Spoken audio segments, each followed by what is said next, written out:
বন্ধুরা, আমরা আমাদের হস্তকরতলে আমরা রেখাকে, আরো সূক্ষ্ম রেখাকে আতস কাঁচের সাহায্যে খুঁজে বের করি কি কি ভালো রেখা আছে বা কোথায় অশুভ রেখা আছে। আমাদের এই হস্তকরতলের রেখাগুলো থেকে জ্যোতিষশাস্ত্র মতে নানান রকমের একটা আইডিয়া আমরা পাই, আমরা দিক নির্দেশ পাই, আমরা ভালো মন্দ, ভবিষ্যতের ভালো মন্দ আমরা একটা আগাম জানতে পারি, সেই অনুযায়ী প্রতিকার করি অশুভের ক্ষেত্রে। এখন এই হস্তরেখার কেন সৃষ্টি হয়, এর অন্তরালের রহস্য নিয়ে যদিও আমার খুবই একদম অভিজ্ঞতা খুবই ক্ষুদ্র, তা নিয়ে আমি আজকে আপনাদের সঙ্গে আলোচনা করছি। এই সকালে আজকে 13/7/2025 তারিখে বর্ধমান থেকে একজন বন্ধু ফোন করলেন, অরূপবাবু আমার সময়টা খুব খারাপ চলছে, আমি কি করব, আমি কি নবগ্রহ স্তোত্রম পাঠ করব, নবগ্রহ কবচ ধারণ করব বা কি করব। ওনাকে আমি যখন মার্কেটে ছিলাম, সবজি মার্কেটে, ওখান থেকে বললাম দেখুন আমার যদি মত নেন তাহলে আজকে যে সময়টা খারাপ চলছে এই মুহূর্তে এক্ষুনি সেটাকে পরিবর্তন করার মতো কোনো কবচ মাদুলি আপনি যদি সারাদিন ঈশ্বরের নাম জপও করেন তবুও তাকে পরিবর্তন করতে আপনি পুরোপুরি পারবেন না। আমি যদিও আপনাকে আশাহত করছি, এটাই সত্যি কথা। আজকে যে কর্ম ফল ভোগ করছেন এটা পাস্টে করা হয়ে গেছে, আগে করেছেন তারই ফল এখন ভোগ করছেন, তীর মারা হয়ে গেছে, এখন ফল ভোগ করছেন, এটা সত্য কথা। হস্তকরতলে হয়তো আপনার শনি স্থান, রাহু মঙ্গলের স্থান থেকে জ্যোতিষীরা আমরা আইডিয়া দিতে পারি, কিন্তু এই মুহূর্তে এক্ষুনি আপনি যদি কোনো কিছু জপ ধ্যান করেন শুরু করেন, ঈশ্বরের যদি নাম জপে ডুবেও যান তবুও সবকিছু উড়ে যাবে, হতে পারে না। কেন? এই কর্মফল আমার পাস্টে করা, আগের করা, আর কর্মফল তো আমাকে ভোগ করতেই হবে। সুতরাং আপনি যদি এক্ষুনি একটা কবচ পরে নেন, আদ্যা কবচ কি নবগ্রহ কবচ, খুব 2-3 বেলা জপ ধ্যান করছেন, আপনি 15 দিন 20 দিন 1 মাস পরে আমাকে আবারও প্রশ্ন করবেন কোথায়, আমি তো করছি কিছু ভালো ফল পাচ্ছি না। বাস্তবে এখন যেটা করছেন এটার ফল আপনি এর পরে পাবেন, কারণ আগের যে কর্ম করা আছে তা ক্ষয় অবশ্যম্ভাবী হতেই হবে। তাহলে বন্ধুরা, আমি এই বন্ধুরই প্রসঙ্গ টেনে যদি আপনাদের আলোচনা করি, আপনার মধ্যমা অঙ্গুলি নিচের এই পর্বত, শনির পর্বত নিচস্থ, এই শনি পর্বত নিচস্থ হলে তিনি দারুণ অর্থনৈতিক দিক থেকে, মানসিক দিক থেকে সুখ শান্তিতে সমৃদ্ধিশালী বসবাস করছেন পৃথিবীর বুকে। এ হতে পারে না, যদি হতো না কেউ জ্যোতিষশাস্ত্রকে মানত না, ছুঁড়ে ফেলে দিত। এটাই সর্বশ্রেষ্ঠ সত্য কথা। যদি শনিস্থান নিচস্থ হয়, বসা হয়, খারাপ হয়, জাল চিহ্ন হয়, তার দুর্দিন চলছে, খারাপ দিন চলছে, সেই দুর্দিনে অর্থকষ্ট, মানসিক কষ্টে তাকে সম্মুখীন হতেই হবে। এখন যদি প্রশ্ন হয় আমার এখানে শনিটা বসলো কেন, কারো উচ্চস্থ, আমার এখানে শনিতে খারাপ চিহ্ন, কালো স্পট দাগ, জাল চিহ্ন, আড়ি রেখা, কারো শনিতে আবার ওখানে ত্রিশূল সাইন, মৎস্য চিহ্ন হলো কেন, এই প্রশ্নের উত্তরে যদি আমরা আলোচনায় যাই তাহলে বুঝতে হবে শনি যদি গ্রহ আমাকে ফল দান করে শুভ অশুভ, তো তিনি কখনো দ্বিচারিতা করতে পারেন না, সমদৃষ্টি সম্পন্ন তিনি। তাহলে আজ যদি আমি আপনি ভোগী নিচস্থতায়, তাহলে শনির কোনো কিছু করার নেই, তাহলে তিনিও নিয়মে বাঁধা। এর পিছনে আমাদের ব্যাকগ্রাউন্ডে অসৎ কর্ম, দুষ্কর্ম, খারাপ কর্ম, অবশ্যই অশুভ নেগেটিভ কর্মের ফলবশত এই স্থান নিচস্থ। আর নিচস্থ হলেই তার থিওরি অনুযায়ী a+b² এর মতো শনি নিচস্থ হলে অর্থনৈতিক কষ্ট, অর্থ সম্পদ ভেঙে যাওয়া, ফিক্সড ডিপোজিট ভেঙে ভেঙে খেতে হবে, ঋণ ধারে জর্জরিত, লোনের চাপ, একজনের কাছ থেকে লোন নিয়ে আরেকজনের লোন শোধ করা, একজনের কাছ থেকে ঋণ নিয়ে আরেকজনকে জাস্ট মুখ চাপা দেওয়া, আখিরে সেই ঋণ রয়েই যায়, ভীষণ মানসিক যন্ত্রণা, ঘরে খিটখিটে মেজাজ হয়, কারো কথা সহ্য হয় না, হাতে পায়ে নার্ভ, ঘুম, এই ধরনের সমস্যাগুলো আমাদের আসে। তাহলে এই শনির থিওরিতে আছে, নিচস্থ হলে আসে। আর যদি শনি উচ্চস্থ হয়, তিনি 10 টাকা রোজগার করেও 6 টাকা রাখতে পারেন। শনি যদি নিচস্থ হয় 10,000 টাকায়ও তিনি 11,000 টাকা ব্যয় হবে। তাহলে শনি যদি উচ্চস্থ হয় তার পিছনে আমাদের সৎকর্ম, সৎ চিন্তা, ভালো কিছু, শুভ কিছু করা তো অবশ্যই আছে। তার ফল হিসাবে শনিদেব সেই অনুযায়ী উচ্চস্থ হবেন, আমরা শুভফল লাভ করব। তাহলে বন্ধুরা, যদি কারো হাতে এই হৃদয় রেখা সুন্দর না হয়, কাটা কাটা কাটা কাটা, জাল চিহ্ন, যোগ চিহ্ন, এই যদি হয় তাহলে বুঝতে হবে তিনি হৃদয়ের দিক থেকে কষ্ট পাবেন, মানসিক আঘাত পাবেন, তার হার্টের অসুখ হতে পারে, হার্ট অ্যাটাক হতে পারে, অর্থাৎ হৃদরোগ, হৃদয়ের যন্ত্রণা, যা কিছু আমরা আনন্দ, প্রেম, প্রীতি, ভালোবাসা, সুখ, দুঃখ অনুভব করি হৃদয়ে, সেই হৃদয় রেখা যদি ভালো না হয়, তিনি ঠিক প্রেম, প্রীতি, ভালোবাসা পৃথিবীতে পাবেন না, পেলেও সেটা হজম করতে পারবেন না। তার সঙ্গে হার্ট দুর্বল হবে, এই এক্ষুনি কোথাও বোম ফাটলো তো তিনি ভয়ে জর্জরিত হবেন, একটু পরিশ্রম, একটু ছাতি সিঁড়িতে ওঠানামা কোনো কিছু করলে তার ছাতি ঢিপ ঢিপ করবে, গা হাত থরথর করবে, অর্থাৎ ভয়, ভীতি, একটা টেনশন তার কাজ করবে। কারণ আপনার হৃদয় রেখা যদি এই ডিস্টার্ব হয়, এই নিশ্চয় কেউ বিচারিতে করে না, এই কর্মফল আপনাকে ভোগ করতে হবে, এর জ্যোতিষশাস্ত্র বলছে। কিন্তু এই ফল ভোগের কর্ম, এই কেন রেখাটা ডিস্টার্ব হলো, তার যদি অন্তর্নিহিত রহস্য খোঁজা যায়, তার পাওয়া যাবে আপনার এই জন্মে বা আগের জন্মের কৃত কর্ম বশত। এই জন্যই কি শাস্ত্র, কি আমাদের মাতা পিতা গুরুজন বলছেন, ঠাকুরের কাছে শুভ প্রার্থনা করো, শুভ শুভ বলো, সবসময় সৎ চিন্তা করো, মানুষের খারাপ করো না, ভালো করতে পারো চাই না পারো। কিন্তু আমাদের সবার গুরুদেব সবাই আমাকে বলেন, এই কারণে বলেন যে যদি সৎকর্ম, সৎ চিন্তা, ভালো কর্ম, ভালো ভালো ভাবি, মানুষের ক্ষতি নয়, ভালো ভাবনা নেই, যদি মনে মনেও আমি এখানে বসে যদি আমেরিকার লোকের ক্ষতি চাই, অন্তত হিংসা করি কাউকে, তাহলে আমি যদি ব্যাঙ্গালোরে একজন আছেন তাকে আমি এখান থেকে হিংসে করি, তারও আমার ফল ভোগ হবে। আমার মানসিকতার এই ফল, ভাবনা চিন্তার জন্য আমার হাতে সেভাবেই পরিবর্তিত হতে থাকবে। আর যদি এখান থেকে আমি অনেক দূরের মানুষদেরও ভালো কামনা করি, শুভ কামনা করি, তাতে শুভ হবে। যেমন গুরুদেব, আমরা গুরুদেবের কাছ থেকে কৃপা পাই, মন্ত্র পাই, দীক্ষা নিয়ে ঈশ্বরের মুখী হয়, ঈশ্বর লাভ পর্যন্ত হয়। আচ্ছা, গুরুদেবের সংস্পর্শে শুধু গুরু মেনেই আমাদের সাধনায় সিদ্ধি লাভ হতে পারে? মাটির দ্রোণাচার্য তৈরি করে একলব্যের ক্ষেত্রে আমরা তাই দেখেছি।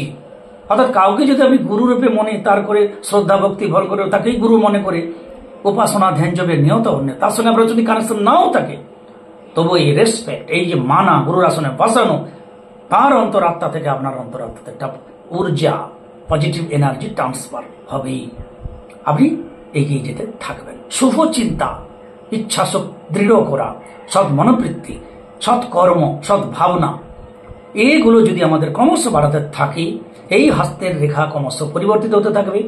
আগের যদি খুব কর্মফল খারাপ থাকে, তার ফল তো আমাকে ভোগ করতেই হবে, কিন্তু ভালো কর্ম আজ থেকে শুরু করলে পরবর্তীকালে আমাদের যে ভালো হবে, পরবর্তী জন্মে যে আমাদের ভালো হবে, এ যে আমরা নিজেরাই তার কাণ্ডারি, এতে কোনো সন্দেহ নেই। আর এই কথাই শাস্ত্রে বলা আছে, জ্যোতিষ শাস্ত্রে বলা আছে, গুরু পরম্পরায় সবাই এই কথাই বলেন।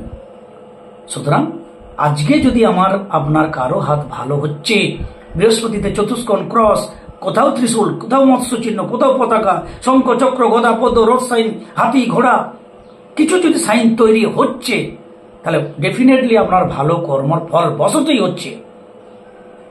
আজকে আপনি ফল পাচ্ছেন না, ওয়েট করুন। এই তো ঠাকুরকে ডাকতে শুরু করলেন, আগে জন্ম জন্মান্তরের কথা একবার পিছনে ভাবুন, তাহলে সে অনুযায়ী তার ফল তো আপনাকে ভোগ করতেই হবে। তাহলে আপনি একজনই কাউকে একটা মৌচাকে ঢিল মেরে বাড়িতে ঢুকে গেলেন, সেই মৌচাকের মৌমাছি বহুজনকে বিঁধলো, তারা হসপিটালাইজ হলো, কেউ মারা গেল, অসুস্থ হলো, ইত্যাদি হলো। আপনাকে একটাও বিঁধলো না, কিন্তু ওই জন্মটা আপনি পেরিয়ে গেলেন। কি মনে হয় পরের জন্মে তারই ফল বসল আপনাকে ভোগ করতে হবে না? আজকে যারা আমরা দুরবস্থার মধ্যে আছি, রাগ করার দরকার নেই, আমাদের কৃত কর্ম। আর যদি কারো হাত ভালো না হয়, তার পূর্ব সংস্কার ভালো নেই। আর যদি ভালো হচ্ছে, তাহলে আপনার সংস্কারই হচ্ছে না, আপনি ভালো পথে হাঁটছেন, হাঁটতে থাকুন। এই মুহূর্তে যদি আপনি দৈনদশা, অর্থনৈতিক কষ্টে, মানসিক কষ্টে থাকেন, সবাই আপনাকে সহ্য করছে না, বুঝতে হবে ভালোবাসা পাবার মতো কর্ম আপনি আগে পাস্টে করেননি। আজ মানুষের অনেক উপকার করছেন, তবুও আঁচলে বা পকেটে অসম্মান নিয়ে হাঁট ফিরছেন, মানসিক দুঃখ কষ্ট পাচ্ছেন। বুঝতে হবে এই কষ্ট আপনাকে আগের জন্মে আপনি কাউকে আঘাত দিয়েছিলেন, আজ ভালো করছেন, কিন্তু এত আঘাত দিয়েছেন আগের জন্মে, এখন সেটা লেভেল হয়নি, সেটা নিউট্রাল হয়নি। যেদিন সেটা নিউট্রাল হবে, এই যে কৃতকর্ম, এখনো শুভকর্ম, মানুষের ভালো চাইছেন, সেবা করছেন, তার ফল আপনি ডেফিনেটলি পাবেন। আমার ছোট্ট কথা বলি, আমি খুব অল্প বয়স থেকেই ধরুন ঈশ্বরমুখী, আমি একটু ঈশ্বর, এই পুজো, ঠাকুরের নাম জপের মধ্যে আছি। আমার ইচ্ছা শক্তি ছিল যে আমাকে আমার সৎ মনোভক্তি মানুষ জানবে না। আমি আজও জ্যোতিষী, আমি একজন জ্যোতিষী বলতে লজ্জিত হই, কেননা এত জ্যোতিষী জগতের এত কেলেঙ্কারি, আমি সেই তাদের দলে পড়ে যাব না তো।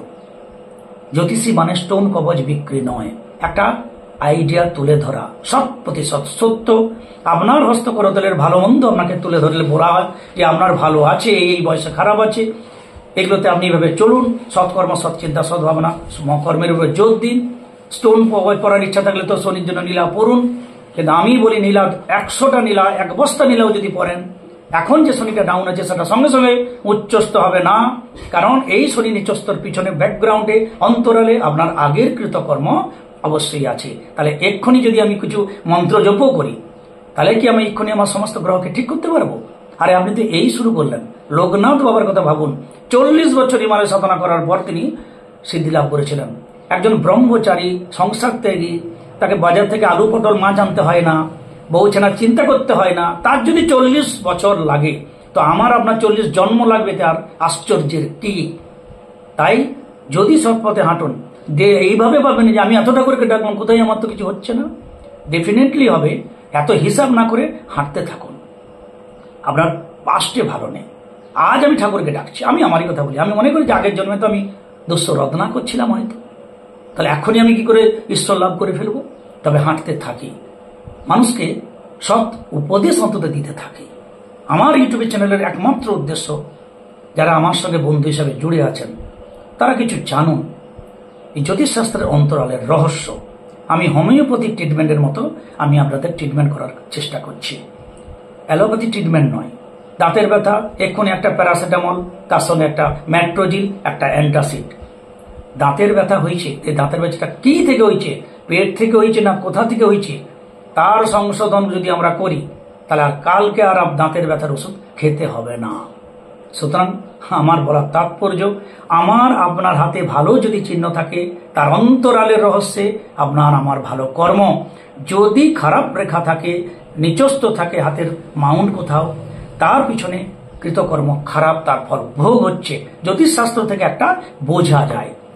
জ্যোতিষী আমরা যারা, একমাত্র আমার নিজের কথা বলি, একটা লেটার পড়া, আপনার একটা ইংলিশের লেটার এসেছে, আপনি ইংরেজি জানেন না, পাশের বাড়ির বিজয় দাদু খুব ভালো ইংরেজি জানেন, তো আপনি কি করবেন? ওই লেটারটা নিয়ে বিজয় দাদুর কাছে, বিজয় দাদু আমার একটা ইংরেজি কি লেটার আসছে, পড়ো না গো। বিজয় দাদু ইংরেজি লেটারটা পড়তে জানেন, তিনি পড়বেন, ও তোমার ছেলে তো আমেরিকায় ভালো চাকরি পেয়ে গেছে, বিয়েও করে ফেলেছে। তখন তিনি আনন্দে গদগদ, বাহ বাহ বাহ। তারপরে পড়বো, তারপরে পড়ে বিজয় দাদু ইংরেজি মানে বললো, সে বলছে আর ভারতবর্ষে আসবে না, সে সেখানেই থাকবে। তখন শুনে আপনি চোখের জল মুছে চিঠিটি মুড়ে আর আঁচলে কি পকেটে করে বাড়ি নিয়ে গেলেন। বাস্তবে বিজয় দাদুর কি কৃতিত্ব বলুন তো? এখানে কিছু কৃতিত্ব নেই, শুধু এই কৃতিত্ব, তিনি ওই লেটারটা পড়তে জানেন, আপনি পড়তে জানেন না। আমি জ্যোতিষী, আমি এইটুকু লেটারটা আপনার হাতের পড়তে জানি, আপনার কোন মাউন্ট ভালো, কোন মাউন্ট খারাপ, কোন রেখা খারাপ, কোন রেখা ভালো, কোন বয়সে ভালো, কোন বয়সে খারাপ, কি করলে ভালো হতে পারে, তারও যদি ব্যাকগ্রাউন্ডে সেই আপনাকে সংশোধন করতে হয়। কর্মণ্যেবাধিকারস্তে মা ফলে সুখদাচনা অবশ্যমেব ভক্তব্যম কৃতম কর্ম শুভাশুভম। আজকে যদি আপনার সন্তান আপনাকে সম্মান না করে, ভালো না বাসে, অশ্রদ্ধা করে, আপনার রাখবেন না, পিছনে হয়তো আপনি আপনার বাবাকে কোনো জন্মে রেসপেক্ট করেননি। এটাই চিরান্ত সত্য কথা, কারণ পাপ বাপকে ছাড়ে না। এখন ব্যাকগ্রাউন্ডে এগুলা আছে, তা অনুযায়ী আমরা ফল ভোগ করে চলেছি। এখন হাউমাউ করলে হবে না, এখন একটাই উপায় আছে, ভাই তীর তো মেরে দিয়েছ, ওই তীর তো আর ফেরানো যাবে না। তাহলে যেখানে তীরটা পড়বে সেখানে আমরা চিৎকার করো, ভাই সরে যা সরে যা, ঢিল একটা মেরে ফেলেছে, ও পড়ে যাবে, সরে। তার এভাবেও তো করতে পারি। এখন সৎ চিন্তা, সৎকর্ম, সৎ উপদেশ, মানুষের ভালো চাওয়া, এই হচ্ছে সর্বশ্রেষ্ঠ ঈশ্বরের দিকে এগিয়ে যাওয়ার চূড়ান্ত একটা উপায়। আমাদের হস্তকরতলে রেখাকে ভালো করার চূড়ান্ত উপায় দ্বিতীয় নাস্তি। শুধু নিজের জন্য যদি আমরা ভাবি যে আমি ভালো থাকবো, কার ঘরে কি হলো জানার দরকার নেই, আমি ভালো পড়বো, আমি এত রোজগার করব, সেইটা কপুরুষ খাবে আমি হিসাব করেই দেখলাম না, পাগলের মতো রোজগার করে গেলাম। যদি এই হিসাব করি, এই পৃথিবীতে ওই হিসাবই আপনাকে বারবার বেঁধে আনবে আর ভোগাবে। সুতরাং যদি উদার সরল হতে পারেন, শিশুর মতো সরল হতে পারেন, ঈশ্বরের বড় প্রিয় হবেন। কর্ম, আগের যা কিছু কর্মফল তাকে পোড়াতে পারবেন এবং আপনি আনন্দে, সদা আনন্দে ঈশ্বরের পরম ভক্ত এই পৃথিবীতে তার লীলাও বুঝতে পারবেন এবং উপভোগও করবেন এবং অন্তিমকালে ঈশ্বরের লাভ পর্যন্ত হতে পারে। এই আমার ছোট্ট অভিজ্ঞতা আপনাদের শেয়ার করা, যে আজকে আমাদের হস্তকরতলে যে রেখাগুলো দেখি, যে ডাউন বা খারাপ বলে তার জন্য আমরা স্টোন পরার জন্য পাগলের মতো ছুটি, অন্তরালের রহস্যে আপনার কর্মফল। স্টোন পড়লে কর্মফল কি ক্ষয় হয়ে যাবে? স্টোন পড়তে কিন্তু আপনি পারেন, কিন্তু কর্ম সংশোধন না করে স্টোন পরা, দাঁতের ব্যথা হচ্ছে কোনো একটা প্যারাসিটামল সঙ্গে একটা মেট্রোজিল আর একটা অ্যান্টাসিড খাওয়া, কালকে অন্য একটা দাঁতে ব্যথা হবে। বাস্তবে যে পেট থেকে বা যে সমস্যার জন্য বারবার দাঁতে ক্ষয়, দাঁতের সমস্যা হচ্ছে, তার যদি সমাধান না করেন, আর যদি আপনি রিউম্যাটিকে ভোগেন, তাহলে হাড়ের মজ্জার মধ্যে যে ক্যালসিয়াম ম্যাগনেসিয়ামের সমস্যা হচ্ছে, তার যদি সংশোধন না করেন, শুধু ভলিনি স্প্রে করেন আর ওই তেল মালিশ করে একটু সেঁক নিয়ে নেন, একটু ফোলা কমবে, দুদিন ব্যথা কমবে, পরশু দিন অন্য পা ফুলবে, এটাই সত্য কথা। সুতরাং সেই অনুযায়ী ট্রিটমেন্ট করলে আমরা হয়তো রোগটাকে কন্ট্রোল করতে পারবো। তাহলে জ্যোতিষশাস্ত্র তাই হস্তকরতলকে কমপ্লিটলি ভালো যদি করতে চান, তাহলে এখন থেকে ভালো ভাবনা, ভালো কর্ম, এতে মনোনিবেশ করুন। আর আমাদের সব থেকে যদি ভালো কাউকে যদি দায়িত্ব দেন না, ধরুন আপনার বিয়ে বাড়ি হবে অনুষ্ঠানে, তো ভাড়ারে যদি ভালো লোককে দেন, আপনি নিশ্চিন্ত থাকবেন।